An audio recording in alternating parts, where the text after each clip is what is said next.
Si dice che il buon vino e la buona compagnia aiutano a vivere meglio, qui di buon vino ce n'è davvero nel mondo per produzione, quasi 41 milioni di ettolitri di vino nel 2012. Il fatturato è salvo grazie alle esportazioni. Ecco due cifre sul movimento. Le imprese sono 390.000, gli addetti sono 700.000 e arrivano a 1.200.000 con l'indotto. Quasi 1 milione le etichette, 4 miliardi e 700 milioni il fatturato.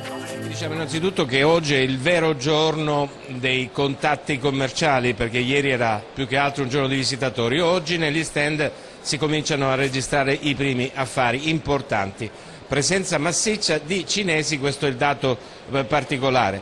Presenza di politici importanti questo pomeriggio, sono attesi i governatori del Veneto Zaia, del Piemonte Cota e Maroni della Lombardia, non hanno fatto sapere l'orario preciso, ma arriverà. Buongiorno a te, prove tecniche di macro regione oggi qui al Vinitaly, perché sono attesi Cota, Maroni e Luca Zaia, i presidenti delle 3 regioni Veneto, Lombardia e Piemonte. Oggi parleremo di tante cose, ma cominciamo subito nel coniugare questa manifestazione al femminile. È il momento della donna in quasi tutti i settori e anche nel vino, possiamo dire, usando così un'iperbole, che il vino qui è donna. Vediamo.